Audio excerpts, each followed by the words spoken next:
Senhor, grandemente a cada um dos teus filhos que já se fazem presente, aqueles que estão a caminho, que o Senhor venha, Senhor, estar livrando, aqueles que não puderem estar aqui, mas que em uma próxima oportunidade venham na tua casa aprender da tua palavra, papai. Fala conosco, nos ensina, nos exorta e nos capacita a fazer o melhor para a tua obra, o melhor para estar na tua casa. Esteja conosco, usa o seu filho como o Senhor tem usado, fala conosco em nome de Jesus. Amém.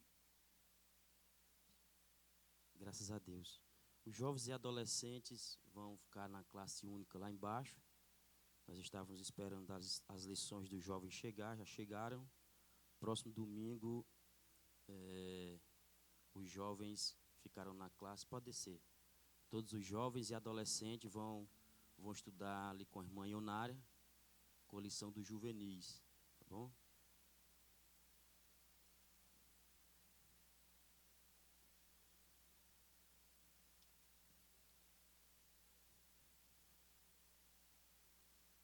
Meus queridos irmãos, a paz do Senhor.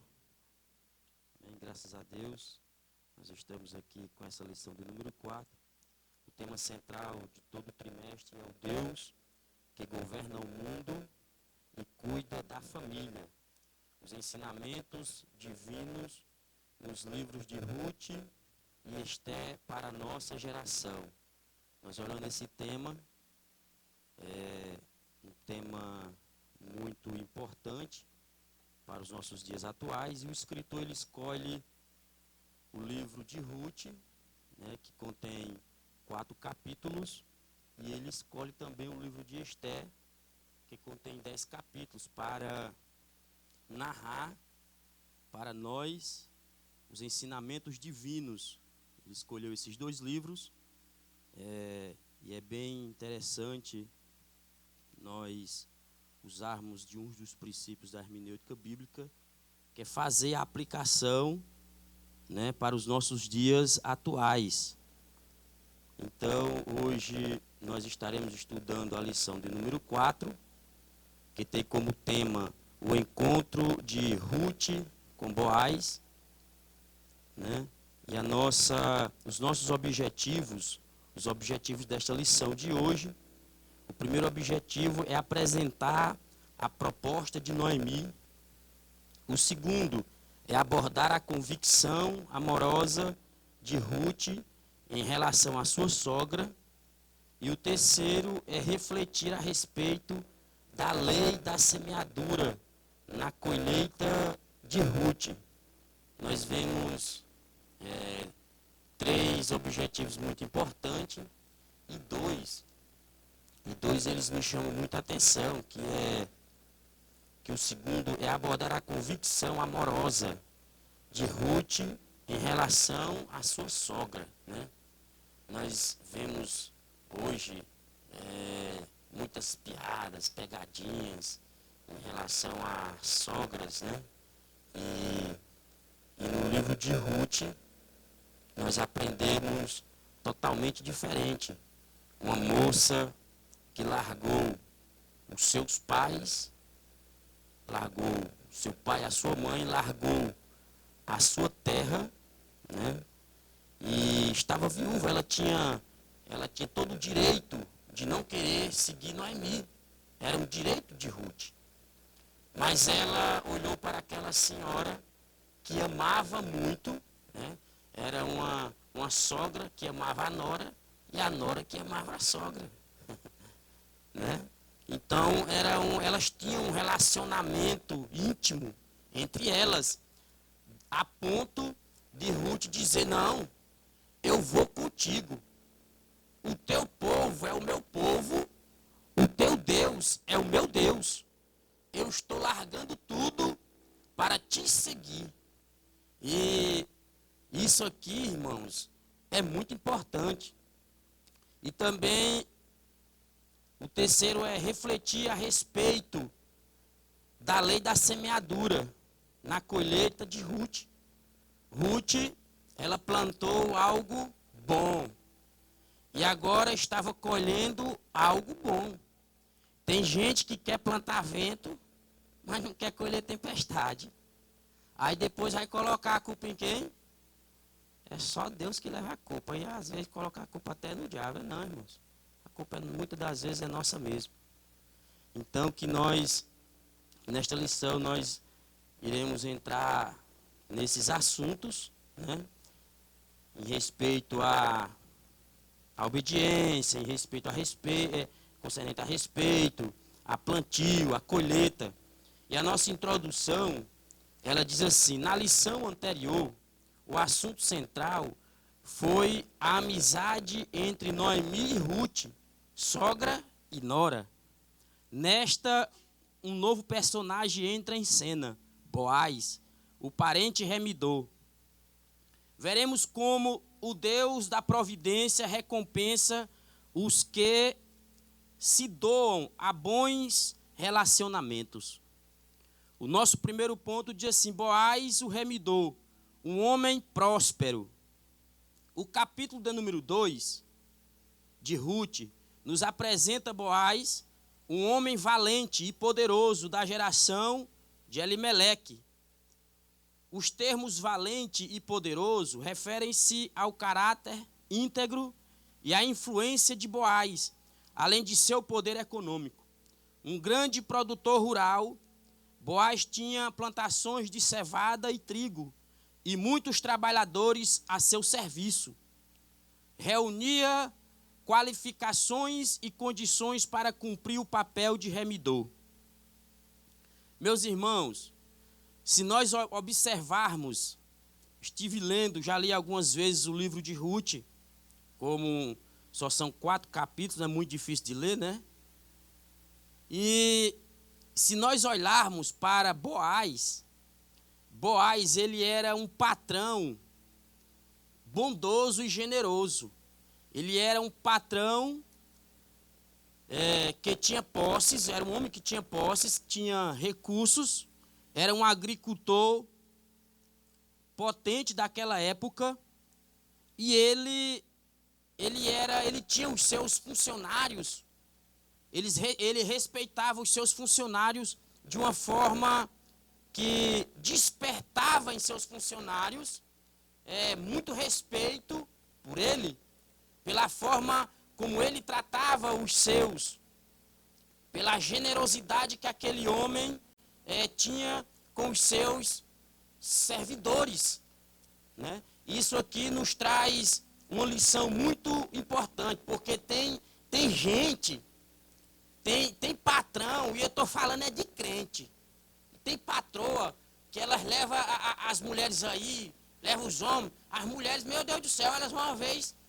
as rascunhas, né? Elas house clean, é esse nome mesmo. Tem patroa, já estão fazendo até aqueles memezinhos, né? A patroa quando está na igreja chora, que meu Deus do céu. Aí quando leva a irmã lá para o serviço, humilha e pisa, e safata meteu o sapato embaixo do pescoço. Mas Boaz, ele traz um exemplo para nós. Tem patrão que ele quer humilhar, que meu Deus do céu. E nós estamos falando de patrões, serve para os dois, no gênero feminino e no gênero masculino. Para os dois. Nós precisamos ser exemplo, porque quando nós saímos de lá, lá na igreja até que pula, até que chora, até que sapateia, mas aqui, meu Deus do céu, é um cão purinho. E tem muitos desse jeito, meus irmãos. Então, o que o escritor ele quer trazer para nós é aplicação, e nós precisamos aplicar. O que foi escrito há muitos anos atrás, ele está dizendo, o tema central diz assim: os ensinamentos divinos. Aonde? Nos livros de Ruth e de Esther. Para os nossos dias atuais, para a nossa geração. Então, nós precisamos ter muito cuidado com isso.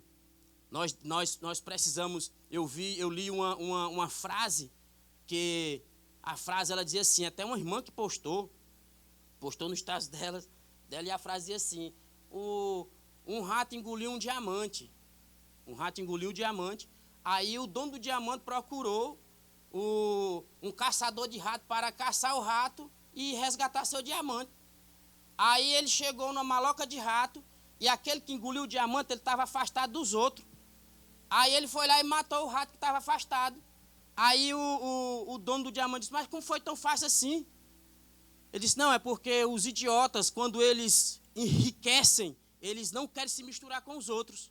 Então, essa foi a frase que o escritor usou. Ou seja, o ratinho engoliu o diamante, se achou o bam. Agora ele não estava se misturando com os outros, não. Eu conheci um irmão lá em Lucas do Rio Verde, que quando eu cheguei lá, nós chegamos numa caminhonete e ele me chamou para ir lá na fazenda dele, na terra dele. E ele disse assim, irmão, tu vai colocar esse carrão novo de jeito nas terras aqui, nas estradas? Eu disse, meu Deus do céu, eu vou de pé, irmão. Ele disse, não, porque eu tenho um carro aqui e eu tenho um irmão que ele não coloca o carro dele, só anda no asfalto. Carona? Meu Deus do céu. Nem pensar, ele não bota um cristão aqui dentro desse carro dele. É só ele, a mulher e os filhos e ainda tem que pisar lá dentro com os sapatos limpos. Eu disse, meu irmão, pois aqui não é assim não. Nós vamos e só basta você convidar. Quantas vezes você convidar, e se tiver gente, nós colocamos aqui dentro também. Um dia eu estava lá em Teresina, numa Vera Cruz, já estava cheio de mercadoria. Aí o irmão disse, irmão Fabiano, você pode me dar uma carona? Se eu fosse olhar para a situação que estava o meu carro e para o tanto de gente que eu já estava levando, eu disse, meu irmão, não tem espaço não. Eu disse, mas rapaz, é agora. Disse, não, mas ainda tem uma mercadoria minha para levar também. Eu digo, pode trazer. Aí nós começamos ali a ajeitar. Eu disse, rapaz, irmão Fabiano, esse carro aqui é que nem coração de mão. Eu disse, mesmo. Nem coração não, sempre cabe mais um, meu irmão. Então, meus irmãos, essas coisas, elas não podem afetar a vida do cristão, porque o dinheiro, os bens materiais é consequência do seu esforço e das bênçãos de Deus sobre as nossas vidas. Então, esse homem, ele soube lidar com essa situação. Boaz, ele era um homem generoso, um homem rico, próspero, mas era um homem generoso. E isso tem sido um mal no meio dos cristãos. O segundo ponto diz assim, Goel e Levi são duas leis. Vamos ler para que nós possamos entender. A expressão da geração de Elimeleque não nos permite saber o grau de parentesco entre Boaz e o marido de Noemi. Segundo uma tradição rabínica, ele era sobrinho. Como parente próximo, poderia ser o Goel, ou seja, o resgatador da terra que o falecido havia vendido. Ruth 4:3. Como também poderia cumprir o costume antigo do casamento. Eram duas prescrições distintas, contidas na lei de Moisés. A do resgatador previa que quando um israelita ficasse pobre e precisasse vender suas terras, seu parente mais próximo tinha o dever de comprá-las de volta e restituir-lhe. E se o hebreu fosse comprado como escravo por um estrangeiro, um parente tinha o dever de resgatá-lo. Já a lei do levirato previa que o irmão do cunhado se casasse com a viúva e suscitasse descendência ao falecido. Está lá em Deuteronômio 25, do 5 ao 10, já que nós vamos ler. Os irmãos vão procurando em Deuteronômio 5 e 10, 5, 25 e 5, e outros procuram em Mateus, o capítulo 22. Tudo indica que essa prática foi ampliada seguindo uma ordem de parentesco mais abrangente, semelhante à do resgatador, está lá em Levítico 25, 48. No caso de Boaz, havia um remidor mais chegado que ele. Boaz, quando ele soube ali da situação, né, nós lendo ali a palavra de Deus, a Bíblia diz que Ruth, ela seguiu o conselho de quem? Da sua sogra. Ela seguiu o conselho da sua sogra e ela disse, faça assim, assim e assim. E ela disse, tudo que você me disseres, assim eu farei. Será que que hoje está tendo isso? Será que hoje tem esse relacionamento entre nora e sogra e nora? Será que não está sendo igual aqueles desenhos animados de Tom e Jerry? Né? Porque aqui tinha um relacionamento próximo. A moça largou a sua parentela, o seu Deus, deixou de servir Deus estranho para seguir uma mulher que não tinha nada para oferecer para ela, porque a mulher, ela perdeu o marido, Elimeleque, perdeu Malom e Quilion, seus 2 filhos, ela estava desamparada, não tinha terra, não tinha nada, só tinha dor e angústia. Mas aquela moça decide a separar, largar a sua parentela, o seu pai, a sua mãe, o seu Deus, agora para seguir Noemi, e aqui ela estava dizendo, tudo quanto você me falar, assim eu farei. E Ruth não perdeu a oportunidade, foi lá na eira, deitou ali nos pés, que era ali o costume, quando o homem despertou, Boaz despertou, que viu, ela disse, me cobre, porque aquilo ali era um ato, se ele a cobrisse, ela estava pedindo proteção, amparo. Então, Noemi, ela deu as instruções bem direitinhas. E Ruth cumpriu do mesmo jeito. Né? Aí Boaz, ele diz, te aquieta, fica aqui até o amanhecer, porque tem outro remidor na minha frente. Se ele não quiser, certamente eu te redimirei. Então, bora ler aí. Alguém achou aí? Deuteronômio 25. Do 5 ao 10, quem achou pode ler. Não acharam, não?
Quando eu estava lendo isso aqui, eu até sorri.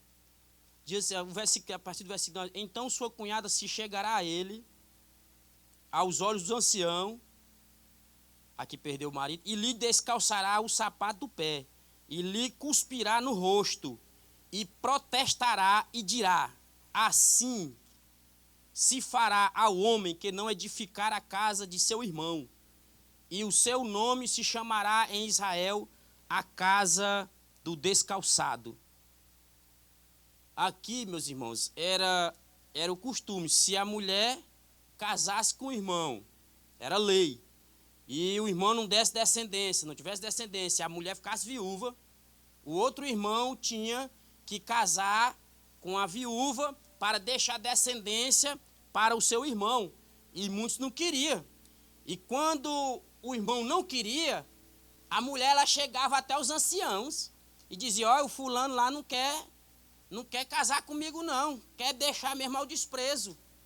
Aí os anciãos chamavam o camarada vinha e eles perguntavam, tu não quer não? Não. Então ela vai cuspindo no teu rosto, vai te descalçar e tu vai ser conhecido como descalçado em Israel. Só que isso gerou, como Jesus veio e Jesus é graça, aí em Mateus 22 e 24, os homens começaram a perguntar: Senhor, se tiver 7 filhos, 7 irmãos, e o primeiro casar não tem filho, o segundo, terceiro, quarto, quinto, sétimo, quando essa mulher, quando vir na ressurreição, quem vai ser o marido? Aí Jesus, vocês não conhecem rebanho de cabra ruim. Vocês não entendem sobre a palavra. Aí Jesus começa a explicar. Bora ler aí Mateus capítulo 22.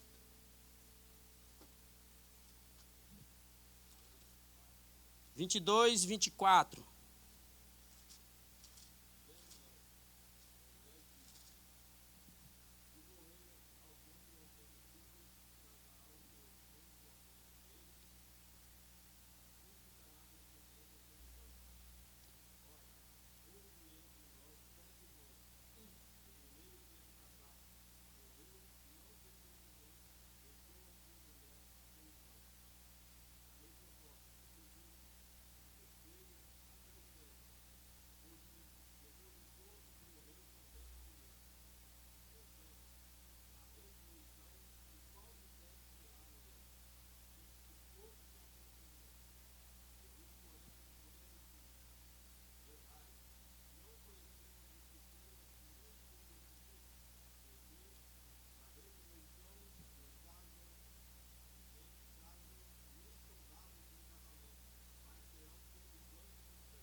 Amém.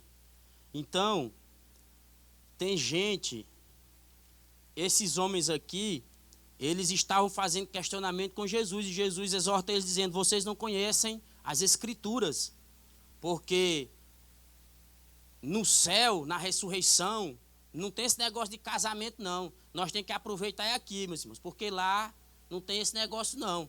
Aí tem gente que fica com esse negócio, não quer aproveitar, aí fica com essas dúvidas. E tem muito com essas dúvidas, muitos com essas dúvidas, né?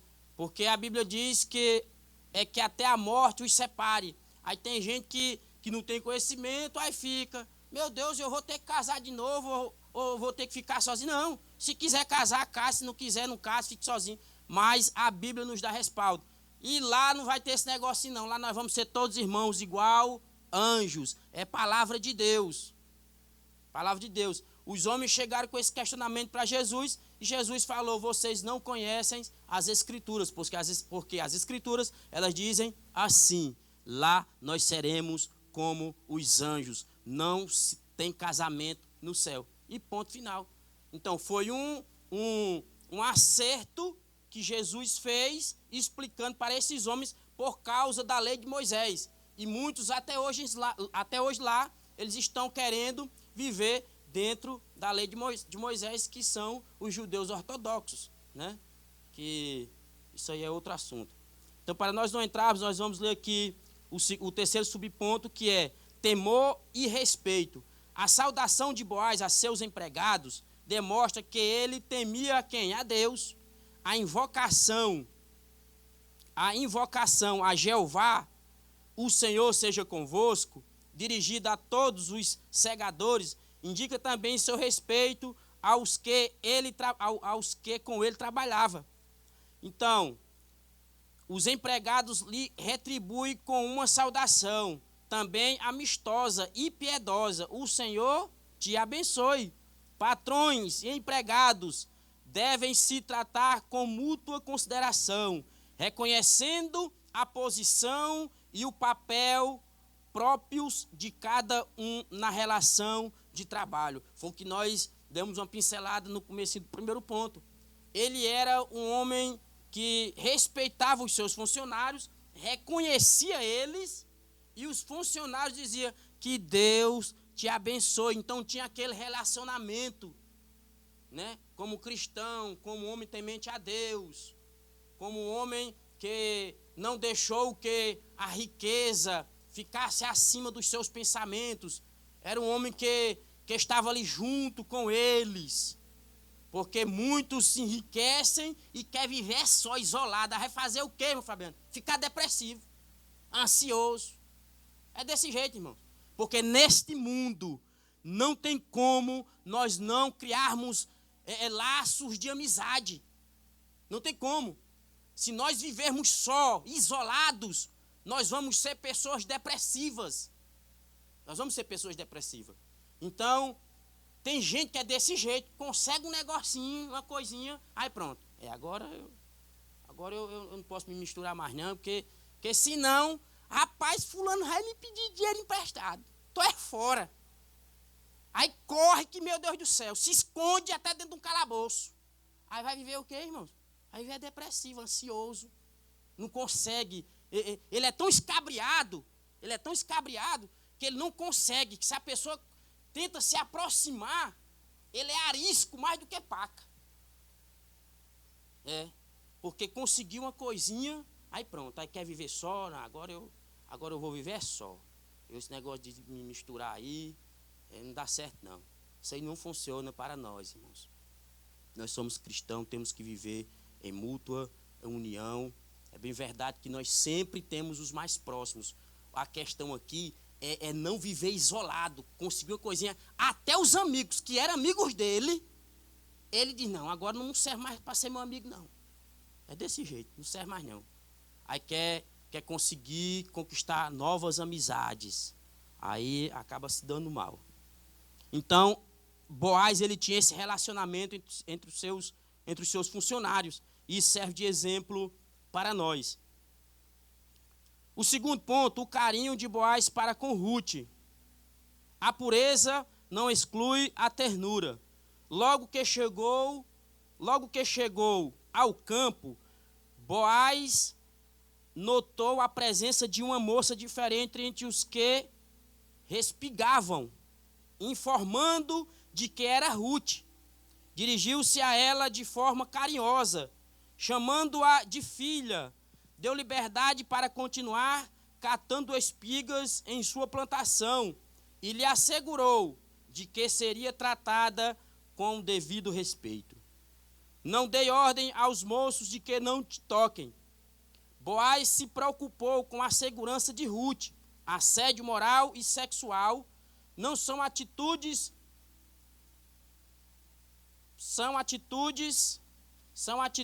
pecaminosas e perturbadoras no ambiente laboral e em qualquer área da vida. Boaz era um cavalheiro, muito educado com todos. Um viver santo não exige que sejamos rudes e descorteses. Jesus, o mais puro dos homens, convivia com todos. Então a mulher chegou lá e ele percebeu que a mulher não era das moças dele, e com medo que viessem os malandros, né, que viessem os desrespeitosos, ele assegura que Ruth fosse bem tratada dentro do seu território. Então tal que ele diz, olhe, minha filha, não vá para outro campo, fique aqui colhendo espigas dentro das minhas terras, porque eu já dei ordem aos moços para que te respeitem. Eles não vão tocar em ti, não vão te tratar com desonra. E isso é muito importante, porque o que tem de homens insalientes não é brincadeira não, meus irmãos. Não é brincadeira não, e é dentro de nós, é dentro do nosso meio. Quando nós estamos falando aqui, nós não estamos falando lá de fora não. Nós estamos falando de dentro. Não especificamente aqui na nossa comunidade, mas no meio tem muitos salientezinhos. Saliente, eu acho que vocês sabem o que é, né? Saliente é um linguajar maranhense, que é aquelas pessoas que são entrão, eles são entrão, tem? É um linguajarzinho, são para frente, pronto, é desse jeito. Tem esses. Então, ele já foi logo contando logo para os salientes. Foi logo contando para os salientes, olha, respeita a moça. E Ruth era conhecida como mulher virtuosa. fica aqui, minha filha. Então esse era Boaz. Deus estava agindo. A atitude de Boaz, segundo subponto, surpreendeu quem? Ruth. Como estrangeira e pobre, certamente ela tinha receio de como seria tratada. Agia com educação e mútua discrição. Impressionada com o gesto de Boaz, inclinou-se ao chão e, de forma humilde, reconheceu ser indigna do tratamento que recebeu. Havia uma motivação especial na conduta de Boaz. Ele já conhecia a bela história de Ruth. Um bom testemunho nos abre muitas portas. Meus irmãos. É porque tem gente que não dá certo para trabalhar com ninguém. É desse jeito. Aí, de quem é o erro? Quando tu vai para um lugar e não dá certo. Aí tu vai para outro, não dá certo. Aí tu vai para outro, não dá certo. Tu vai para outro, não dá certo. Rapaz, será que os patrão é tudo ruim? Não, é tu mesmo que é ruim. Então, aqui está dizendo que um bom testemunho nos abre o quê? Muitas portas. Você vai com um, diz, rapaz, o caba lá quando eu fui trabalhar com o Robert, foi só um dia. Ele queria fazer o teste, eu fui mais o Washington. Aí eu já tinha dado minha palavra. Aí quando eu soube que era só um dia, eu disse para mim, rapaz, não vou não. Só um dia? Vou não. Aí eu disse, mas eu já dei minha palavra. Agora eu tenho que ir, nem que seja só um dia. Aí eu fui, cheguei lá trabalhando numa rocha, era bem aqui em Stanford, né, Rocha? Montando lá os negócios, uns armários. Aí eu disse, eita, rapaz, aí pronto. Aí eu comecei a trabalhar. Aí pronto, estou aí há um ano e pouco. Mas tem gente que vai, é preguiçoso, que eu vou te falar. Quer que os outros façam o serviço dele. Quer que o profissional seja o ajudante dele. Aí não dá bom testemunho. Aí quando chega de tarde o patrão liga, e aí, como é o camarada? Rapaz, o bicho é preguiçoso que geme. Aí ele vai fazer o quê? Não, quer não, pode deixar. Era só um dia mesmo. Não, irmão familiar, porque era só um dia, nós só estávamos precisando de um dia. Era assim ou não era, irmãos? Se eu tivesse sido preguiçoso lá, eu não estava lá não. Não. Então, é desse jeito. O bom testemunho nos abre muitas portas, porque Boaz, na leitura bíblica aqui, o escritor ele dá um pulo do versículo 4, ele já pula para o 11. Mas se nós olharmos o 5, o 6, o 7, Boaz, ele estava perguntando, quem é essa moça? Como é o andar dela na sociedade? Como é que é? Ele já sabia a história todinha. Ele já sabia que ela era quem? Mulher virtuosa. O bom testemunho. Um bom testemunho nos abre muitas portas. É desse jeito. Se tu tá indo e não tá dando certo, pô, o negócio não é os patrões não, é tu mesmo. Então, conserta esse negocinho, né? Porque ninguém quer preguiçoso trabalhando, não. Sensíveis e espirituais. E esse bom testemunho aqui, antes de nós encerrarmos, nós ir para aqui para o terceiro subponto, isso aqui, a Bíblia diz que nós somos o quê? Uma carta lida perante quem? A sociedade. Tu tá pensando que não estão te olhando, não? Aonde tu pisa, estão te olhando, estão te vigiando. E estão fazendo uma análise da tua vida. Se tu é aquilo que tu diz ser aqui, ou se tu não é aquilo que tu diz ser aqui. Então, nós não podemos ser cristão, crente só dali para cá. O nosso testemunho tem que resplandecer lá fora, porque nós somos uma carta lida perante a sociedade. O bom testemunho nos abre muitas portas. Boaz conciliava os terceiros subpontos, sensíveis e espirituais. Boaz conciliava firmeza moral e sensibilidade, ternura e espiritualidade. O versículo-chave do livro é uma declaração feita por ele a Ruth. Boaz tinha uma profunda compreensão espiritual. Ele reconhecia que o Deus dos hebreus não estava limitado a fronteiras territoriais ou barreiras étnicas. E como servos de Yahvé, estava sendo usado para abençoar uma piedosa moabita. Suas palavras tocaram profundamente o coração de Ruth e lhe deram grande conforto. ela era moabita, mas ela foi tão bem tratada, irmãos, tão bem tratada por aquele homem. Aí os visitantes chegam aqui, primeira vez, chega ali, aí olha assim, dos pés à cabeça, uma estrangeira. A estrangeira ou o estrangeiro entrou. O que é que nós temos que fazer? Dar uma boa recepção. Nós temos que fazer o quê? Que abraçar. Foi o que Boaz fez com quem? Com a moabita, com a estrangeira. Tinha vindo lá, servia a deuses estranhos. Ela servia a Quemos, que era o deus dos moabitas. Largou tudo, ela. Aí agora estava ali, aí Boaz, vendo aquela moça estrangeira, ele não a desprezou não, ele a acolheu, abraçou, porque muitas das vezes os visitantes chegam e não têm uma boa receptividade. Aí às vezes nós não tratamos eles bem. Então vai fazer o quê? Vai fazer o quê aqui, irmãos? Não vem mais não. Só vem uma vez, só para fazer o teste mesmo. Mas nunca ele pisa o pé. Então nós temos que ser acolhedores. Receber o estrangeiro. O estrangeiro está entrando, opa, seja bem-vindo, dá logo um abraço nele. Né? Então é desse jeito, irmãos. Nós temos que seguir os exemplos deste homem aqui. De humildade, ser sensíveis e espirituais. Não sermos carrudos. Tem gente que pensa que santidade é andar com a carona fechada. A Bíblia diz que o sorriso aformoseia o rosto. O cara fica com a cara fechada, fica feio. Fica mais feio. Quem anda sorrindo direto, quer que apareça, é bonito, irmãos. Boniteza. Sorrisão no rosto. Aí tu fica aí com essa carona fechada, né? Isso não é sinal de santidade, não. Sensíveis espirituais.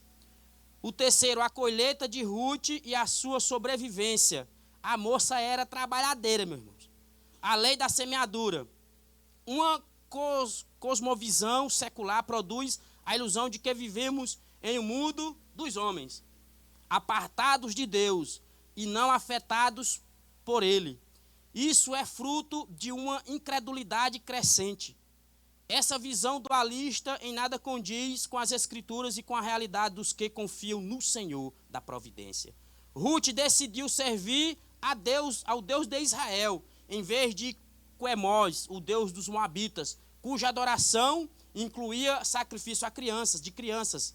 Agora ela começava a experimentar a mão invisível de Jeová Jirê, agindo graciosamente em seu favor. A lei da semeadura funciona integralmente. Se tu está plantando milho, tu vai colher milho. Não pense que se tu vai plantar milho, vai colher uva não, que tu não vai colher não. Se tu está plantando coisa boa, tu vai colher coisa boa. Devemos vigiar nos nossos plantios. Porque o que Ruth fez, ela viu Noemi desprezada, sem marido, sem filho, sem descendência. Ruth tinha aproximadamente, alguns falam, 40 anos. Né? E ela fez o quê? Ela fez um plantio. Não vou abandonar a minha sogra, ela já está velha, eu vou cuidar dela. Né? E foi ali. Aí agora começou-se a colheita na vida daquela mulher. Os acasos de Deus. Vamos ler aqui os terceiros pontos para nós dar um resumo. Os acasos de Deus. O primeiro sinal da ação de Deus foi a escolha aparentemente aleatória que Ruth fez indo apanhar espigas no campo de Boaz. Para ela era apenas uma casualidade, quando na verdade era um inequívoco ato da providência divina. Deus tem o controle de tudo e age em favor dos que o amam. Quando Ruth retornou para casa e contou onde havia trabalhado, Noemi não escondeu sua exultação. Uma esperança brotou no coração da pobre viúva. Ela foi aleatoriamente, sem nenhuma intenção. Ela foi simplesmente, se acordou de manhã cedo e disse: permita-me ir trabalhar, colher espigas, minha sogra. Ela disse: vá, minha filha. Se levantou cedo, vá. Obedeceu a sua sogra, foi indo. Escolheu um campo aleatório. mas aquilo ali já era um agir de Deus. Deus já estava agindo no plantio da vida de Ruth.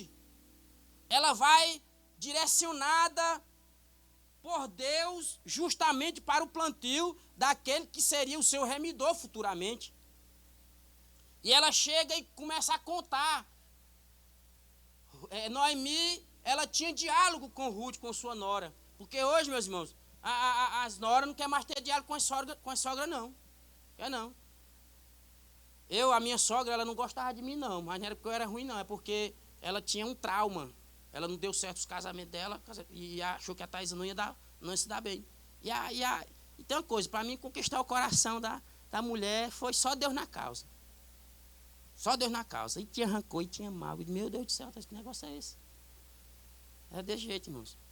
Se fosse para mim guardar mágoa, eu não queria nem ver minha sogra por perto, não falar nem com ela. Mas não, nós temos que ser diferentes. Nós somos sal da terra e luz do mundo. É porque a tua sogra não te liga. Por que é que tu não liga para ela também? Né? Aí só quer que venha nós e vosso reinado. Não, irmãos. Ruth e Noemi, ela tinha afinco, ela tinha conversa, elas tinham diálogo. Quando Ruth chegou, e aí, minha filha, como é que foi o teu dia? Aí ela começou a contar. Rapaz, eu fui catar espiga e encontrei um camarada. Pensa num homem educado. Como é o nome dele? É Boaz. Aí ela disse, minha filha, isso aí, ó, há muito tempo que esse homem é generoso. Faz muito tempo. Esse homem ainda é assim. É desse jeito. O camarada é gente boa, é educado, me tratou bem. Disse que era para me estar com as amas dele.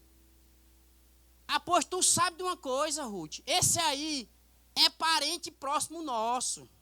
É parente próximo meu. Aí pronto, ela começou a dar conselho. Aí tu vai fazer assim e assado. Seguir os conselhos da sogra. É porque a sogra tem mais experiência, irmãos. Os mais velhos têm mais. É porque os mais novos hoje, eles não querem seguir os conselhos dos mais velhos, não. Roboão, ele se deu mal porque ele não seguiu o conselho dos anciãos. Ele seguiu, foi o conselho dos jovens. Aí Israel pegou e foi dividido. Porque ele deu o conselho, escutou o conselho dos jovens. Aí Jeroboão aproveitou a oportunidade e disse, agora eu vou entrar aqui nesse negócio. Por quê? Porque não queria seguir o conselho dos anciãos, dos mais velhos. E os mais velhos, eles têm mais experiência para falar conosco, para dar para nós, como testemunho, como exemplo. O resultado da colheita, para nós encerrarmos. Alguns frutos de nossas ações são colhidos de imediato. Alguns frutos, meus irmãos, eles são colhidos de imediato. De imediato. Pela forma graciosa. Imediato. Outros levam tempo para aparecer. Pela forma graciosa como era tratada, Ruth colhia cereais em abundância diariamente nos campos de Boaz. A colheita garantia sua sobrevivência e de sua sogra. O trabalho árduo durou toda a estação. Entre março e abril, colheu cevada, e de abril a junho, trigo. Concluindo, o trabalho ficou com a sogra. Uma colheita ainda maior seria feita por ela em tempo oportuno. Nosso Deus trabalha por aqueles que nele esperam, meus irmãos. Nosso Deus, ele trabalha em nosso favor.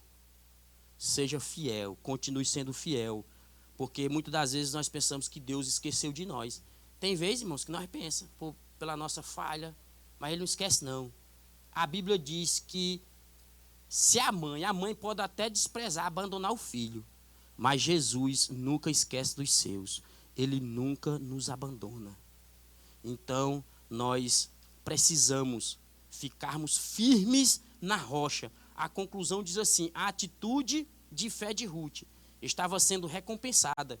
Sua prontidão em cuidar da sogra levou-a a encontrar conforto e proteção naquele que seria o resgatador de toda a família e que a incluiria na genealogia do Redentor da humanidade. O Deus de Ruth é o nosso Deus. Ele continua agindo por aqueles que decidem se abrigar debaixo de suas asas, confiar nele e viver fazendo o que lhe agrada.